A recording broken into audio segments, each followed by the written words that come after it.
Bonjour. Dans cette vidéo, on va analyser euh, la déclaration d'Alassane Ouattara, le président de la Côte d'Ivoire, suite au sommet extraordinaire qu'il a euh, convoqué sous couvert de la CEDEAO euh, à Abuja et surtout euh, la direction que la CEDEAO doit suivre euh, compte tenu des événements, du coup d'État qui s'est passé récemment euh, au Niger, où il était question que l'armée républicaine d'élite, l'armée républicaine, donc c'est la garde armée présidentielle qui, qui a pris les rênes du pouvoir, le règne du pays, tout en mettant le président Mohamed Bazoum hors d'état de gestion. Donc, on sait tous que la CEDEAO, sous l'élite du président Alassane Ouattara, euh, a sévèrement sanctionné le peuple nigérien et avait donné une semaine d'ultimatum pour que les militaires puissent remettre au pouvoir le président Bazoum. Donc, je vais partager avec toi, suite à l'ultimatum qui a pris fin et où on a vu que rien n'est sûr que rien n'a été fait de la part de la CEDEAO ni quoi que ce soit. Donc, on va maintenant suivre la suite de ce sommet extraordinaire qui s'est tenu le jeudi du août. Et je voudrais que tu prêtes vraiment attention ici au langage corporel du président tout entier et surtout de prêter attention aux non-dits parce que ce sont les non-dits qui justement cachent vraiment ce que l'ennemi ou bien c'est que les diplomates ont l'intention de pouvoir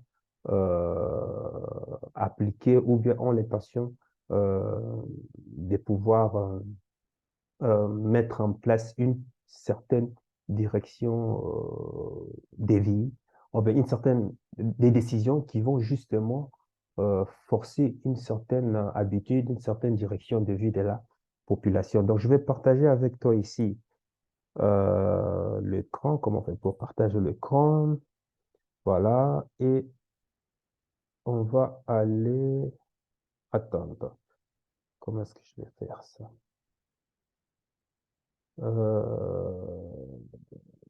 Ok.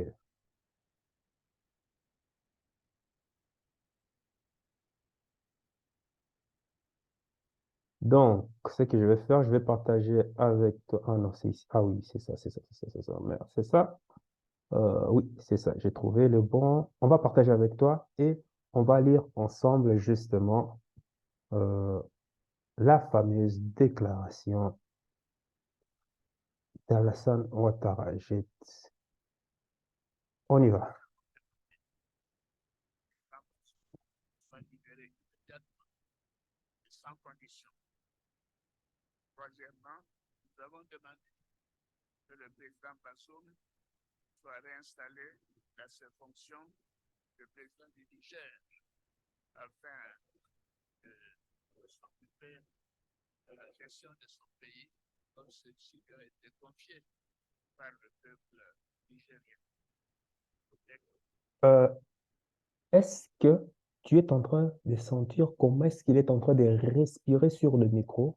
C'est pour ça que je t'ai dit, écoute, analyse bien le langage corporel. On dirait que le président Alassane Ouattara a du mal. On dirait qu'il est essoufflé. On dirait qu'il est dépassé. Mais bon, bref, écoute bien la tonalité, le volume, euh, la posture. euh, Écoute même le souffle qui ressort du micro. Ça, c'est vraiment très important. Chef d'État de la CEDEAO, bien sûr, une fois que ces conditions seront remplies, les chefs d'État de la CEDEAO demanderont au président Bazoum de faire preuve de clémence en vue du renforcement de la réconciliation et de la démocratie. Nous avons réaffirmé aussi que les putschistes seront tenus responsables pour tout ce qui pourrait arriver au président Bazoum, son épouse, membres de sa famille et à toutes les personnes détenues avec lui. Tu entends?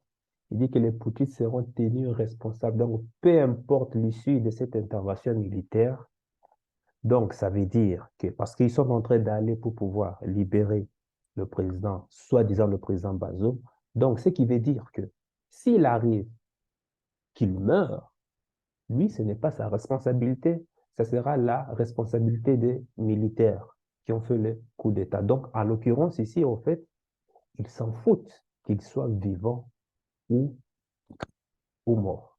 Parce que de toute façon, ce qui compte après tout, à l'heure actuelle, ce n'est pas lui, ce sont les intérêts de la France. Mais bon, là n'est pas le sujet. Le sujet n'est pas là. Le sujet aujourd'hui, ce qu'on va voir, c'est que pourquoi est-ce que Internet n'oublie pas? On va vraiment essayer d'analyser un peu ce qu'est l'homme en question. Comme je dis, l'être humain ne change pas, il devient de plus en plus lui-même. Analysons.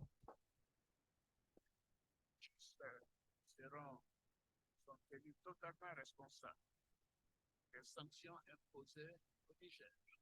C'est un point qui a été relevé par tous les chefs d'État. S'il n'y avait pas eu de tentative de coup d'État, il n'y aurait pas eu de sanctions sur le peuple nigérien. Bref, nous tenons à le souligner. La Côte d'Ivoire a des relations fortes, spéciales avec le Niger. Depuis le temps d'Amélie Jory et de Oufouet-Boy. Nous souffrons de voir le frère du Niger soumis à des sanctions. Fermeture de banques, commerce interrompu, diminution de fourniture d'électricité, et nous tenons à dire que cela est la faute des putschistes. S'il n'y avait pas eu de tentative de coup d'État, cela ne serait pas arrivé. Je tiens à le souligner.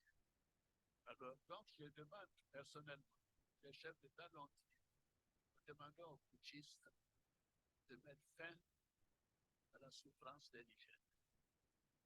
Regardez comment le papier est en train de trembler. Vers à partir de 2 minutes. Ça fait une semaine. Ce peuple n'a pas d'électricité dans la plupart des régions. La nourriture commence par manquer. La famine pourrait s'installer dans le pays. Les gens ne peuvent retirer que 10 000 francs par jour et encore. Ainsi de suite. Il faut mettre fin aux souffrances des Nigériens. La CEDEAO, vous savez, a fait sa part. Elle a dépêché plusieurs émissaires, dont le président Abou Salam Abouakar et le sultan de Sokoto, Saad Abouakar. Mais ils n'ont pas été reçus par le chef de la junte et les putschistes.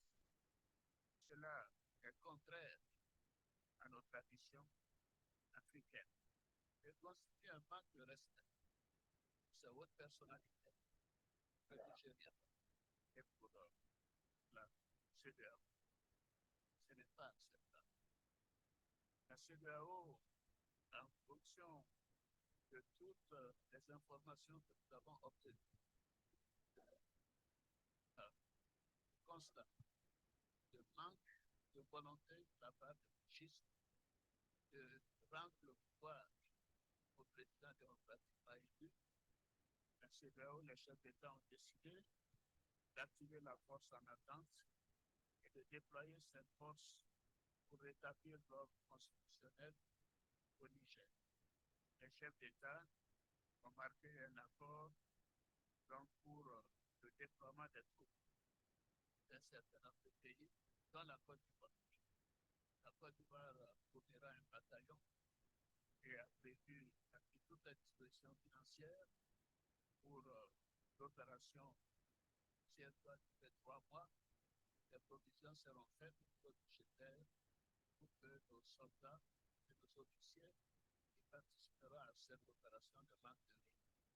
Donc la Côte d'Ivoire est prête et je viens de donner instruction au chef d'état-major général des armées de commencer la mobilisation de cette troupes pour leur participation à cette opération de la CEDEAO. Je voudrais indiquer que ces décisions sont collectives, sont celles de la communauté, des États de l'Afrique de l'Ouest. Ce ne sont pas des décisions qu'il faut attribuer à un État, que ce soit le Nigeria ou la Côte d'Ivoire ou le Bénin. Ces trois pays déjà ont indiqué leur capacité de participer à cette opération. D'autres pays le feront bien. Donc la conférence des chefs d'État tient à le faire savoir que c'est une opération de la CEDEAO. Ce n'est pas une opération des Nigérians contre les Nigériens ou des Béninois contre les Nigériens, parce que ces deux pays sont des pays voisins du Niger. Bien évidemment, ce n'est pas une opération ivoirienne contre nos frères nigériens.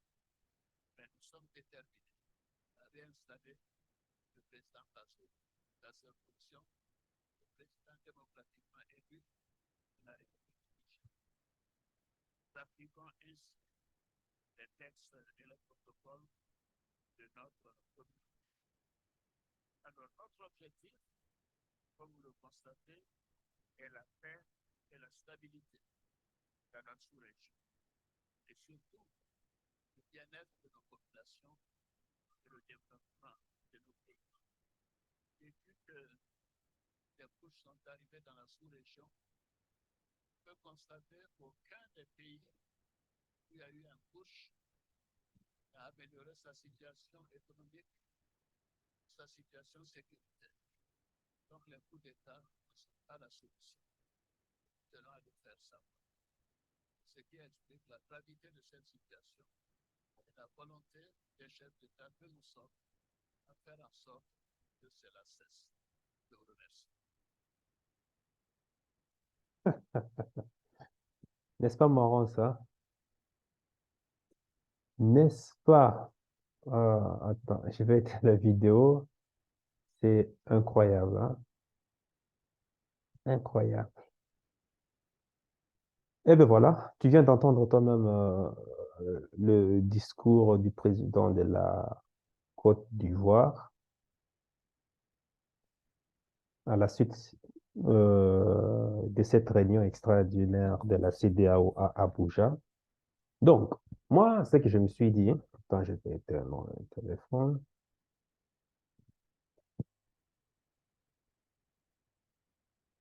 Après cette réunion, ce qui a sans doute sauté aux yeux, c'est que je me suis posé comme question, pourquoi est-ce que c'est le président de la Côte d'Ivoire?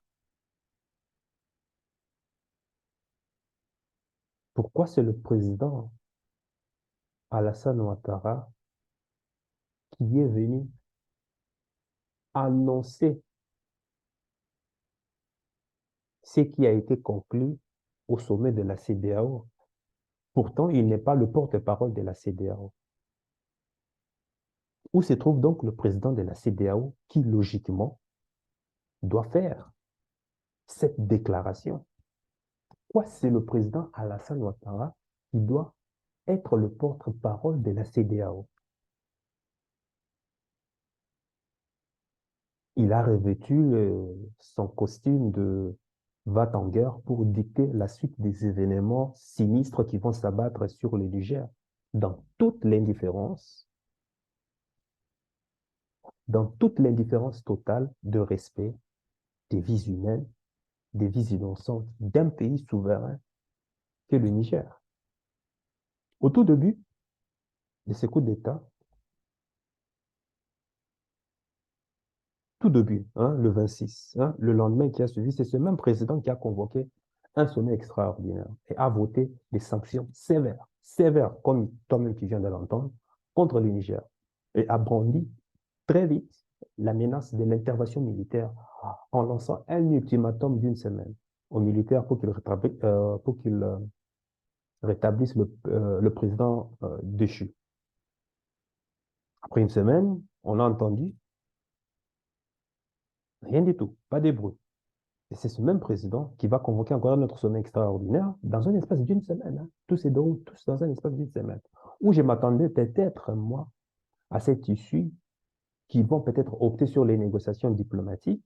Mais non, il reconfirme en fait sa volonté d'envoyer ses troupes, c'est-à-dire un contingent militaire, un bataillon militaire, pour aller envahir le Niger, sans même consulter l'aval de l'ONU.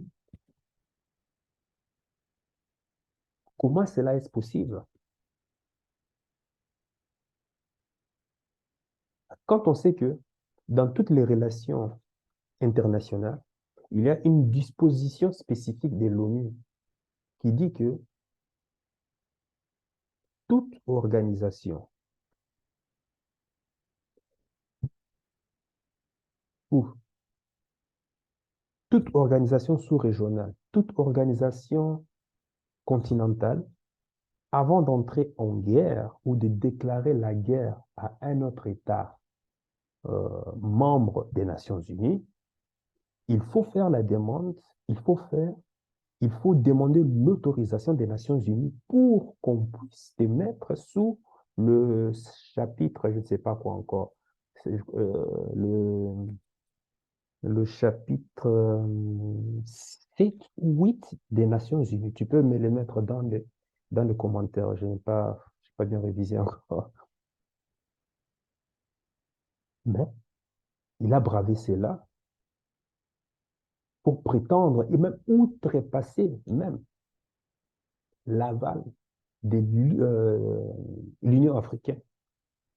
Est-ce peut-être une stratégie pour peut-être mettre pression psychologique aux militaires afin que ces derniers fassent demi-tour, hein, comme cela a été le cas en Gambie ou en Guinée-Bissau? Si je le dis, c'est parce que j'ai aussi analysé pas mal d'autres interventions des soi-disant spécialistes et tous faisaient référence à ce qui s'était passé en Gambie ou en Guinée-Bissau. Mais c'est du n'importe quoi, parce que cette situation n'est pas pareille.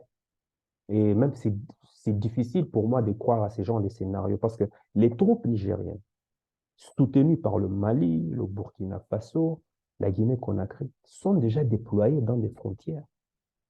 Comment est-ce que la CEDEAO va faire pour survoler tout cet espace frontalier et de venir jusqu'au bunker, au bunker où est enfermé le président Bazoum? Et je dis, je le répète, la maison présidentielle où est actuellement enfermé le président Bazoum se trouve dans un camp militaire sécurisé. Comment est-ce qu'ils vont faire pour pouvoir survoler tout ce ciel et venir bombarder là? Moi, réfléchissons, soyons sérieux. Ou bien peut-être qu'Alassane Ouattara veut peut-être répéter le même scénario qu'il a adopté avec Laurent Gbagbo en envoyant l'OTAN bombarder la maison présidentielle. Qui se souvient?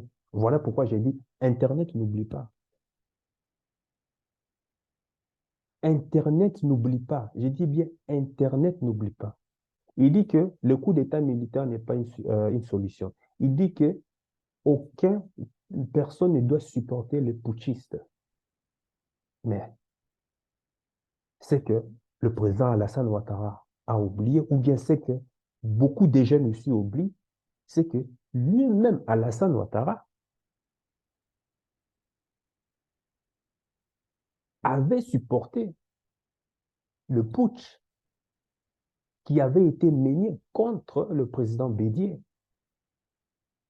qui lui-même, Alassane Ouattara, était venu au pouvoir en versant beaucoup de sang. Beaucoup de sang ont coulé. Il a fait rentrer des armes avec des milices pour pouvoir renverser le président Gbagbo. Lui-même, Alassane Ouattara, il a dû violer des constitutions institutionnelles et constitutionnelles de la Côte d'Ivoire. Ce n'est pas moi qui l'ai dit. Pour cela, comme je dis toujours, l'être humain ne change pas. Il devient de plus en plus humain. Pour comprendre pourquoi est-ce que Alassane Ouattara est ce qu'il est aujourd'hui, il faut peut-être remonter dans l'histoire. Parce qu'Internet, n'oublie pas, pour voir ce qui était réellement là. Ce qu'il est en train de combattre, ce qu'il prétend vouloir combattre aujourd'hui.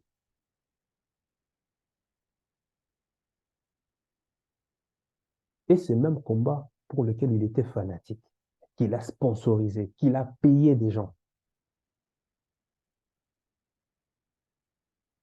Les valeurs qu'il est en train de combattre, vouloir combattre en envoyant les troupes militaires au sacrifice, c'est ces mêmes valeurs dont il était fier, dont il supportait il y a quelques années à peine.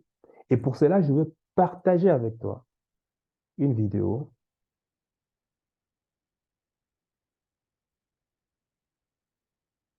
Hmm. Partager avec toi une vidéo. Euh, non, où est-ce que je trouve ça?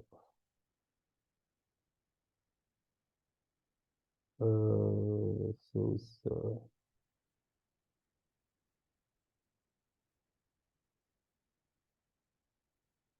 Voilà,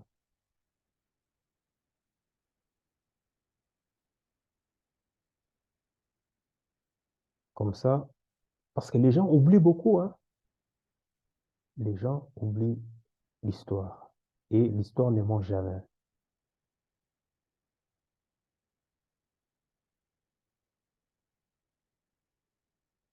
Voilà, on est là et on va analyser.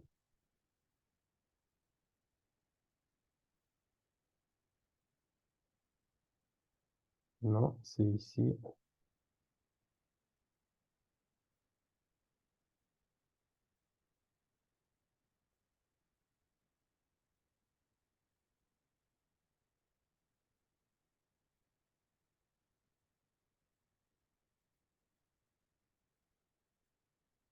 Voilà.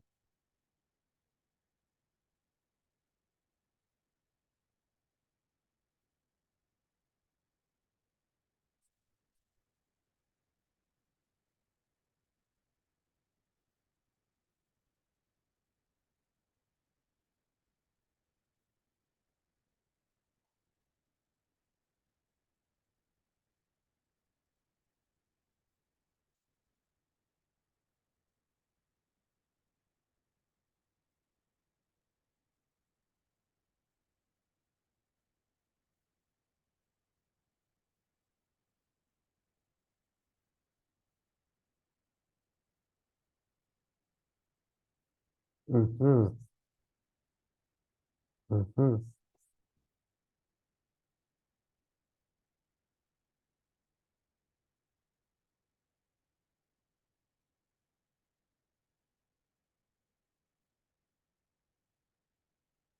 Ah ah, voilà.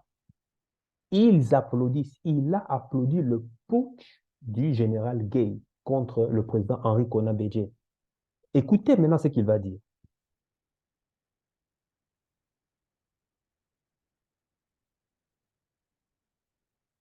Tu vois, il a applaudi le putsch du général Gay. On continue.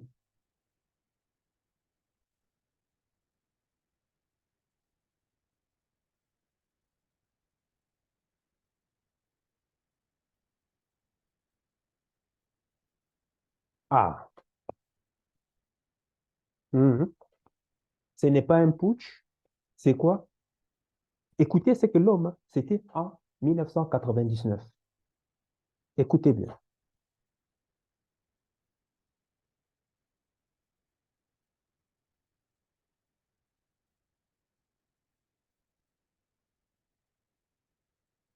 Oui, il avait été exclu par la Cour constitutionnelle de la Côte d'Ivoire parce que il n'était pas ivoirien. Or, seul un Ivoirien de souche doit pouvoir se présenter aux élections en Côte d'Ivoire. Voilà pourquoi il avait été écarté. Mais pour lui, il accusait que c'était un coup monté de Laurent Gbagbo. Alors, c'était même pas Laurent Gbagbo, c'était la CP, la Cour, euh, c'était la Cour la Cour constitutionnelle elle-même qui est venue statuer cela.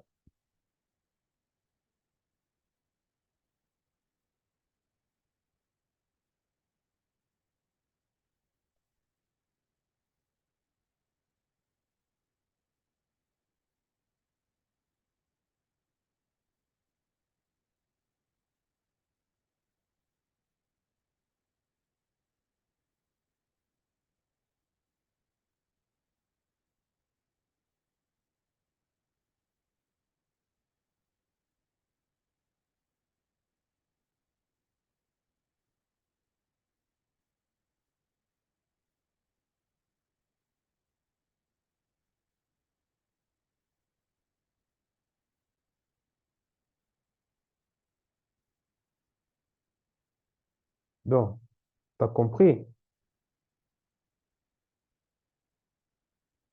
hein? On va essayer de fermer ça.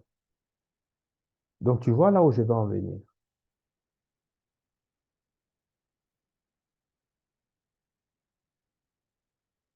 Est-ce que tu as entendu, oui ou pas? Je te demande de faire pause et de pouvoir retourner la vidéo en arrière pour le voir. Tu vois bien, c'est une vidéo de Hero News, hein, le média des grands chemins. Ce sont eux-mêmes qui l'ont publié. Les archives sont toujours là, depuis 1999.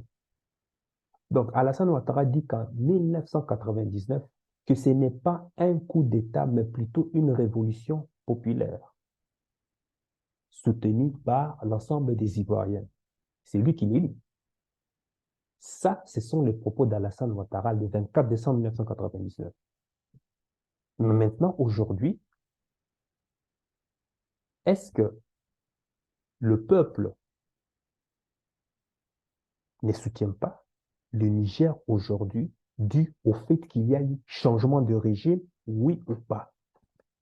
C'est la question moi, que je veux que tu me poses. On a vu aujourd'hui dans un stade bondé à plus de 30 000 participants. Tout le peuple est derrière les militaires en question. Est-ce que le peuple n'est pas derrière les militaires là aujourd'hui, oui ou pas?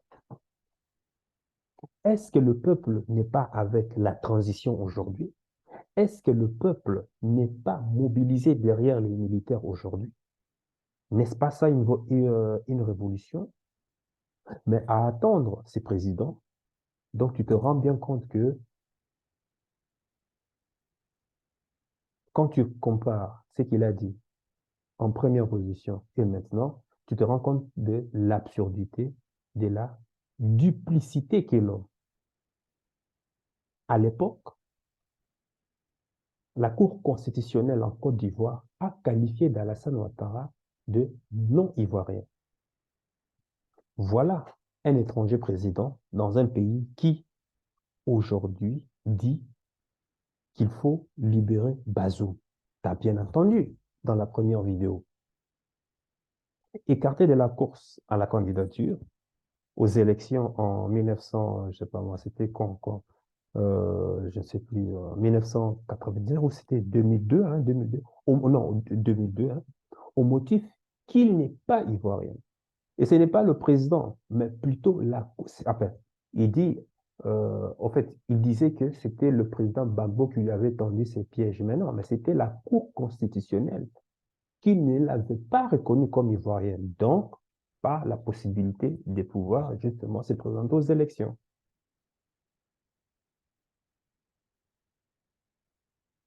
Et à l'époque, en 1999, Gay, qui renverse le président Henri Konan-Bédié, qu'est-ce qu'il a fait?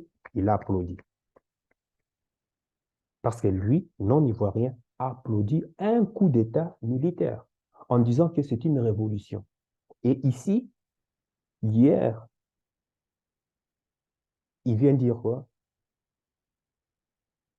Que cela ne fait pas partir de quoi? Des traditions, hein, de la tradition africaine. Tu vois, moi, c'est double langage. Hier, il s'est assimilé au peuple. Aujourd'hui, maintenant que ses intérêts sont menacés, qu'est-ce qu'il fait? Il adopte maintenant le double langage, le caméléon, la politique du caméléon. Comment faut-il comprendre ce double langage du président Alassane Ouattara? Voilà pourquoi j'ai dit qu'il faut toujours retourner dans le passé pour pouvoir comprendre ce que ton prochain, ce que toi, ce que la personne qui est en face de toi va faire demain. Pour comprendre ce qu'une personne va faire demain, ou va faire demain, ou va faire aujourd'hui, il faut toujours remonter dans le passé. C'est lui, Alassane Ouattara, qui applaudissait hier un coup d'État, qu'il faut faire une intervention militaire aujourd'hui contre un coup d'État. Tu vois, ce deux poids, deux mesures. C'est lui hier qui disait bravo au coup d'État parce que c'est une révolution populaire, même ayant été convaincu du coup d'État, au Mali même, hein, ça a été même le cas au Mali, qui était une contestation populaire avant d'arriver au pouvoir, ben, il a été contre le pouvoir actuel au Mali jusqu'à aujourd'hui, jusqu'à envoyer même des mercenaires, comme 49 ou une cinquantaine de mercenaires, avec des faux passeports pour aller justement mettre fin au régime en place. Et malgré cela, malgré que le président Assimi Goïta leur a fait grâce, bien que la justice leur avait condamné sévèrement, mais le président Assimi Goïta a fait grâce, a fait grâce, parce qu'ils ont su pourquoi est-ce qu'ils étaient venus. Ils étaient envoyés par Alassane Ouattara pour pouvoir liquider complètement le régime en place. Voilà l'arrogance, voilà le mensonge, non, l'arrogance du mensonge, l'arrogance de l'inconscience caractérisée. C'est comme si j'ai l'impression qu'il ne se souvient même pas d'hier. C'est comme si le passé n'existait pas pour lui. Mais, comme je l'ai dit, Internet n'oublie jamais. Internet n'oublie jamais.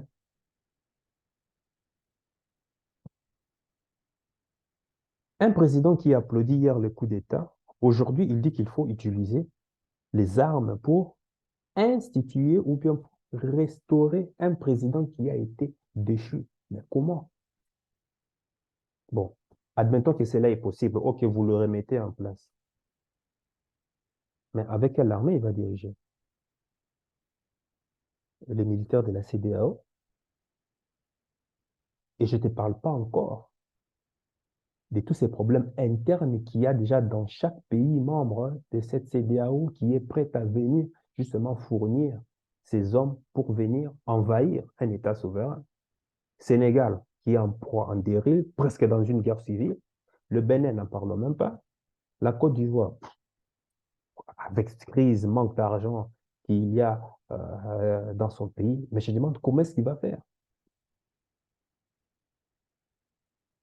Et sans compter encore que sur le 11 ou 15 États membres, il n'y a que 4 qui ne sont pas favorables pour l'intervention militaire et le reste sont un peu réticents, en tout cas ne se sont pas prononcés. Alors, moi, ce que je veux savoir, et je veux que tu me dises, qu'est-il passé entre sa déclaration en 1999, comme on vient de le voir, et celle qui fait après le sommet extraordinaire de la CEDEAO qui vient de se tenir ici, là, le jeudi 10 août? Tu sais qu'en 2010, il y a eu ce qu'on peut qualifier, parce que j'ai lu, hein, j'ai relu tous les anciens vidéos, tous les anciens euh, presse, il y a eu ce qu'on appelle un coup d'État institutionnel, un coup d'État constitutionnel. Les élections ont donné en tout le deuxième tour. Hein. Le deuxième tour des élections avait donné 54,1% pour Alassane Ouattara contre 49,9% pour le président sortant Laurent Gbagbo. Mais qu'est-ce qui s'est passé? Il y a eu une violation de la loi électorale, une violation du code électoral, une violation de la procédure électorale de la Constitution de la Côte d'Ivoire, ce qui a eu pour conséquence des victimes, beaucoup de morts en Côte d'Ivoire à cause de cette violation. On estime jusqu'à 3000 morts. Pourquoi? Parce que le président Alassane Ouattara voulait coûte que coûte prendre le pouvoir. Et aujourd'hui, en supplantant la CEDEAO, il se permet de donner des leçons de morale au Niger, alors qu'il n'y a aucun sang coulé. Mais lui veut quand même faire couler du sang en brandissant la menace militaire. L'autre point est qu'il dit qu'il va fournir un bataillon militaire. Mais lequel? Et avec quels moyens?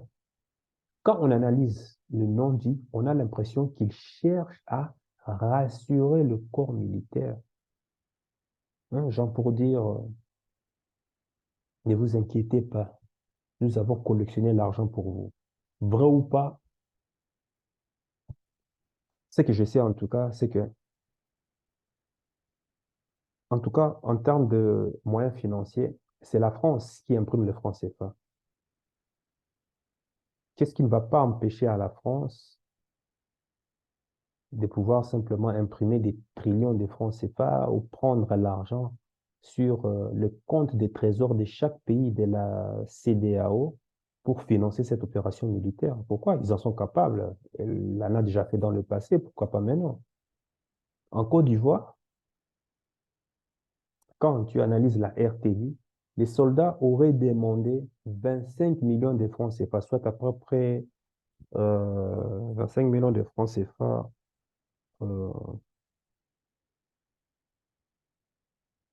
conversion. Donc, c'est autour de, donc voilà, 38, 40 000, enfin, entre 38, 40 000 euros comme garantie au cas où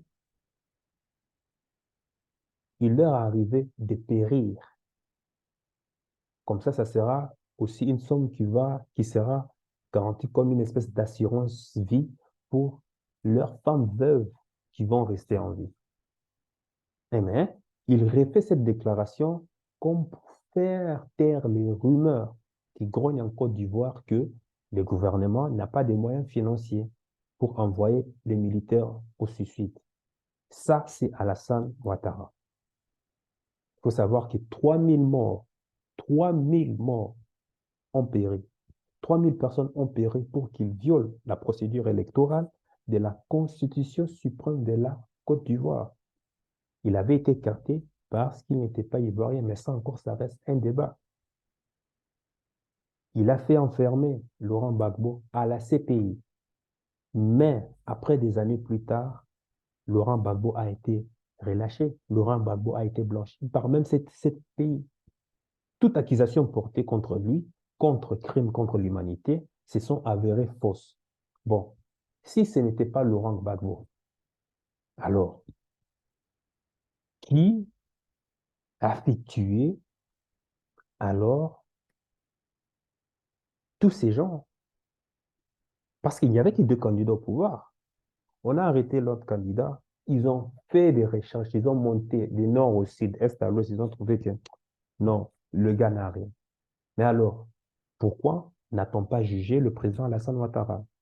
Pourquoi il n'y a pas enquête sur Alassane Ouattara à propos de ses morts lors de son accession à la force, hein, de son accession forcée au pouvoir?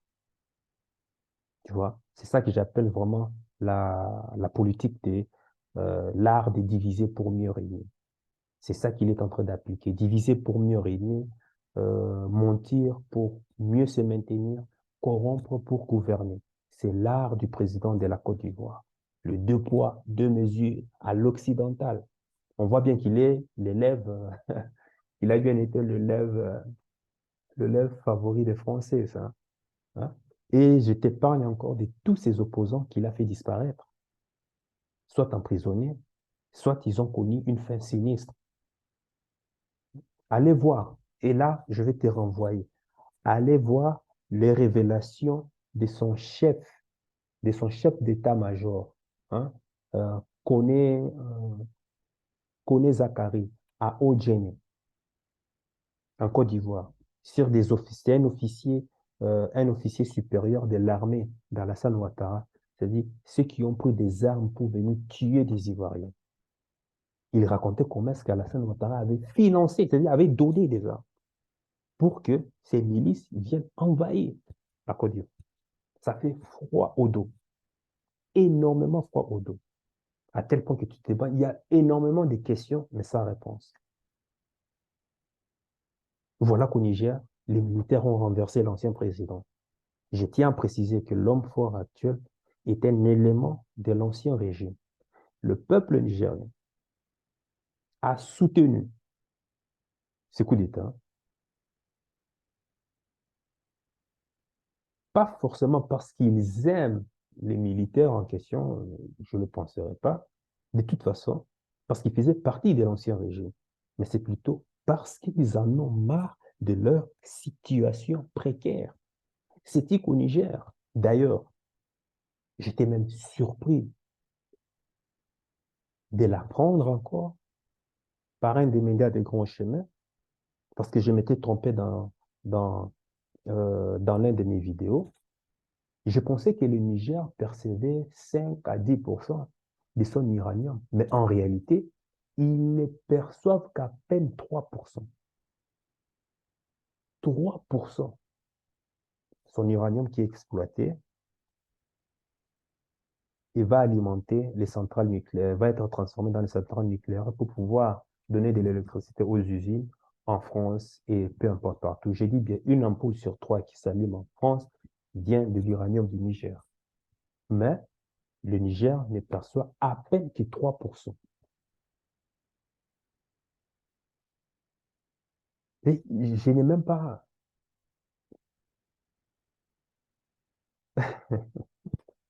Euh, le peuple réclame simplement un partage équitable de ces ressources minières dont il ne voit même pas la couleur. Maintenant, tu verras que c'est cette même CEDEAO qui veut s'opposer à cela. Pour honorer la volonté de Paris, la CEDEAO est prête à aller tuer des enfants africains qui ont décidé de dire non à la domination, de dire non à la corruption, de dire non au vol. Pourquoi il n'y a que ça? Pourquoi il n'y a qu'en Afrique où on voit ces genres d'absurdité extra-surhumaine? Pourquoi il n'y a qu'en Afrique qu'on voit cela? Ça me rappelle, et je vais même finir, hein, parce que je voulais, moi, analyser juste cet angle par rapport au président Alassane Ouattara, entre le passé, comment est-ce que lui, il a soutenu les putschistes, et aujourd'hui, il est contre. Pourquoi? C'est pas une personne qui disait, pendant que ma main gauche est en train de combattre mes ennemis, ma main droite est en train, lui, de batailler pour pouvoir repousser mes frères corrompus, mes frères traîtres.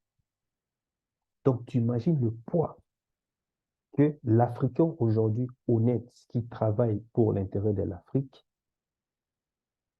est obligé de subir lors de son combat pour ses ennemis. C'est-à-dire, au même temps qu'il est en train de combattre l'ennemi, il doit encore repousser encore ses propres frères et sœurs avec qui il mange dans la même assiette. Il doit les repousser avec sa main droite. Et là, il est là au milieu. Imagine le poids que ça. Alors, jeunesse consciente, honnêtement, l'heure n'est pas L'heure n'est pas à la danse, l'heure n'est pas aux distractions. Et même au peuple nigérien, aux jeunes Nigériens, l'heure n'est pas aux distractions. Les distractions viendront. L'heure est aujourd'hui vraiment où l'Afrique est dans un carrefour charnière. Parce que on rate, si on rate la trajectoire que le monde de la géopolitique est en train de prendre là actuellement, c'est fini. Il faut attendre encore 100 ans avant que les choses ne viennent changer. L'heure n'est pas aux distractions.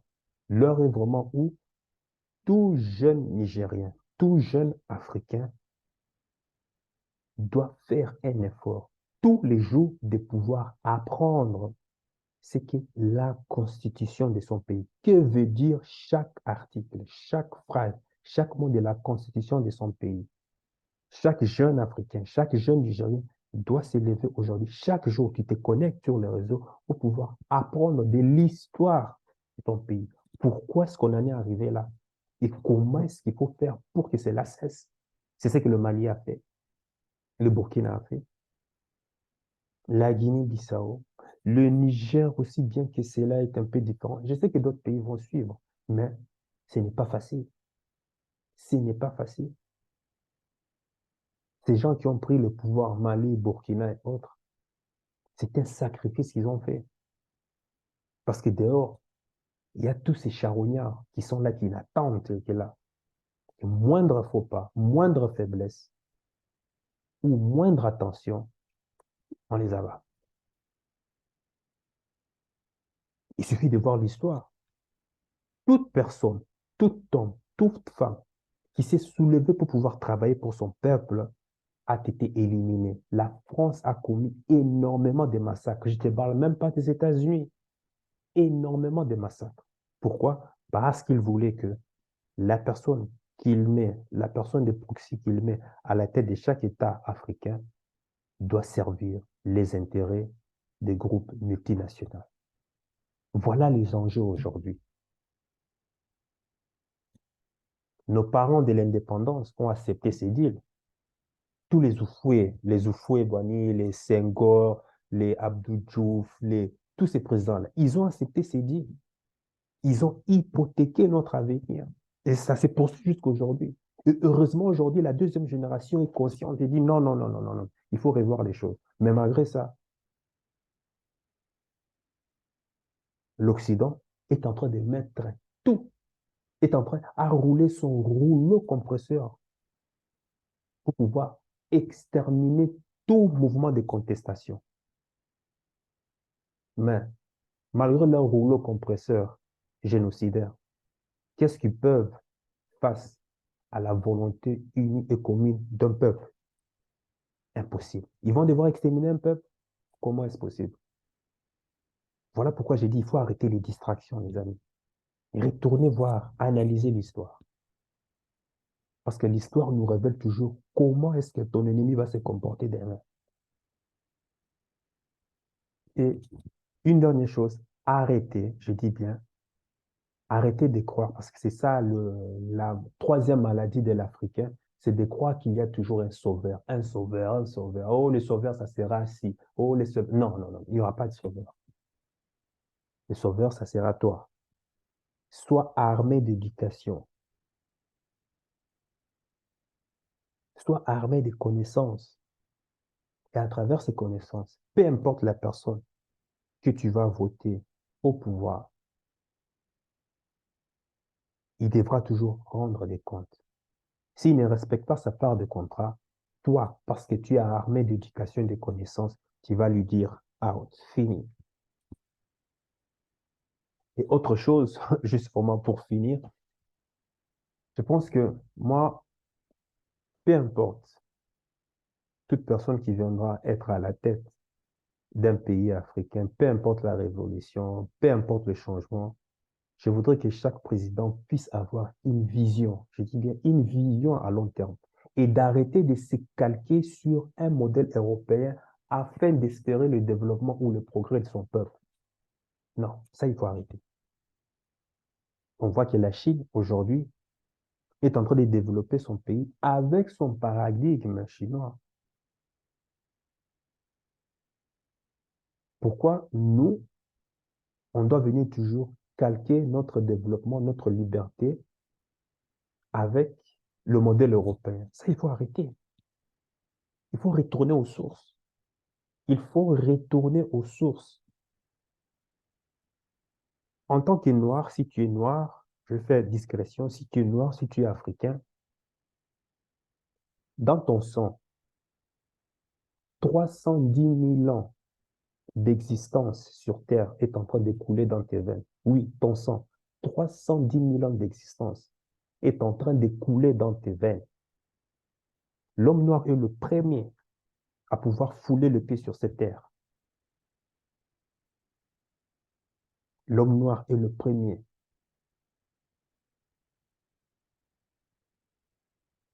à pouvoir créer une civilisation. L'homme noir est le premier à pouvoir découvrir l'Asie, l'Europe, l'Amérique. C'est l'homme noir. Nous sommes le premier. Malgré que, après des milliers d'années plus tard, avec le climat, ben, la mélanine a disparu, les blancs sont apparus, les jaunes par là, les asiatiques et autres. Et ils sont venus ils sont venus nous recoloniser, nous esclavagiser. Mais pourquoi est-ce qu'ils l'ont fait? Parce qu'il y avait toujours des traîtres parmi nous, des traîtres qui partaient dans les forêts, parce qu'eux ne pouvaient pas entrer dans les forêts ardentes, dans les forêts dangereuses. Donc c'était toujours l'homme noir, le nègre, qui partait dans les forêts, dans ces villages, prendre des forces, ses propres forces, et venir les vendre. moyennant de l'argent. Et aujourd'hui, cette génération-là des traîtres-là ont pondu des enfants qu'on voit aujourd'hui à la tête de ces États. Ils sont là. Vous les connaissez, hein? Vous les connaissez.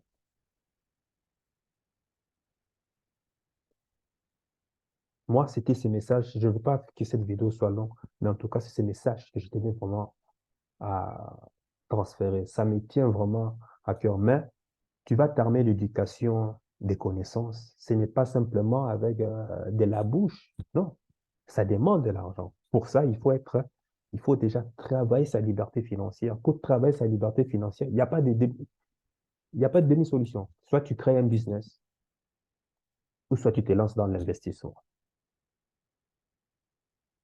Il n'y a pas de magie. Tu lances un business ou soit l'investissement, c'est tout. Et en tant que business et investissement, il y a des panoplies de business dans lesquels que tu peux te lancer conformément à ta personnalité, comment est-ce que tu te sens. Je partage cela aussi dans ma chaîne. Dans d'autres vidéos, tu verras que je te partage des modèles de business que tu peux lancer sans pour autant mettre tes finances en danger, sans pour autant te ruiner. Ça, c'est très, très, très important. Pourquoi est-ce que je lui dis que c'est très important? Parce que regarde toi-même avec la CEDEAO. Quelle a été leur première réaction lorsque les militaires ont pris le pouvoir? Sanctions économiques. Économiques. Manie, l'argent, là où ça fait mal. À ton avis, c'est pourquoi? Parce qu'ils savent que si on t'asphyxie à l'argent, comment est-ce que tu vas te nourrir? Comment est-ce que tu vas te vêtir? Comment est-ce que tu vas nourrir tes enfants? Comment est-ce que tu vas avoir l'argent pour pouvoir payer les livres? Comment est-ce que tu vas payer tes crédits pour pouvoir te connecter sur Internet? Tu vois? Il ne faut pas ignorer ces points. Parce qu'à partir du moment où tu es libre financièrement, même s'ils veulent mettre des sanctions, ils ne peuvent pas te toucher. Ils ne peuvent plus t'atteindre parce que tu es intouchable. Là, ils sont maintenant obligés de s'asseoir et de venir négocier avec toi. Un peu comme ce que l'OTAN est en train de faire avec la Russie. Ils ont prédit l'effondrement économique de la Russie. Bizarrement, c'est l'OTAN qui est en train de s'effondrer. C'est l'Union européenne qui est en train de s'effondrer. Et l'économie russe se porte énormément bien. Mais malgré les sanctions qu'ils ont imposées à la Russie, qu'est-ce qu'ils vont? Ils passent par derrière pour pouvoir demander à la Russie, bah, écoute, tu sais quoi? Tu sais, tu dois revenir dans le système suisse, hein. On a fait une erreur, tu sais, il faut oublier, hein. Il faut oublier les sanctions qu'on a imposées là, mais même pendant ce temps, ils sont en train encore d'envoyer des armes pour pouvoir les sacrifier, les pauvres Ukrainiens. Tu vois, moi, ça?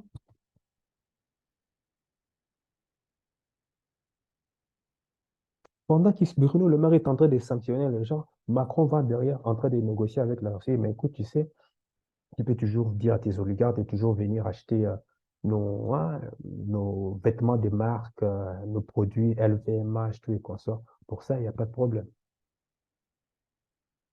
Pendant que l'Union européenne est en train de sanctionner, l'Italie va derrière. Écoute, tu sais, moi, pour un truc automobile, ça, il n'y a pas de souci. Ça, on ne touche pas, hein. Ça, moi et toi, on peut toujours continuer à coopérer. Pendant que européenne est en train de sanctionner, l'Allemagne va derrière. Écoute, moi, je continue toujours à payer ton gaz, hein, parce que sans ça, on ne peut pas, hein. On te sanctionne sur d'autres côtés, mais pour les gaz, on reste toujours avec toi. Et ça a énervé les États-Unis. Qu'est-ce qu'ils ont fait? Ils ont bombardé Nord Stream. Et l'Allemagne était dépourvue. Comme maintenant l'Allemagne est dépourvue, mais il faut maintenant trouver d'autres solutions. Et c'est les États-Unis qui vendent. C'est les États-Unis qui vendent maintenant leur gaz à l'Union européenne. 20 fois plus cher.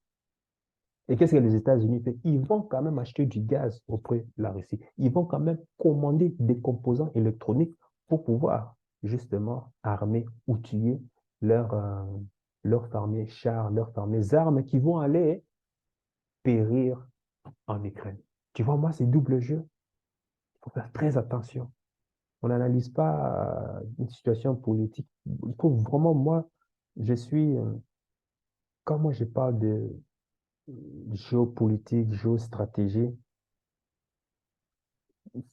il faut faire très attention, hein. Il faut vraiment faire très attention parce que dans l'ombre, il y a énormément de business qui se passe. Tu vas croire que tu es en train de prendre une position pour un idéal, mais alors que les personnes avec qui tu es, ou bien le système, le cadre, l'environnement dans lequel tu es, sont complètement à l'opposé. On est en train de te vendre l'apparence que c'est, on est en harmonie avec ce que tu veux, mais derrière ton dos, c'est autre chose. Tu te fais avoir.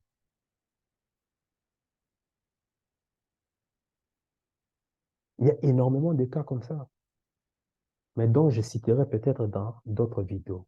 Je voudrais que toi aussi, que tu puisses moi me dire dans les commentaires par rapport à la somme de l'opéra. Peut-être que pour toi, c'est un euro.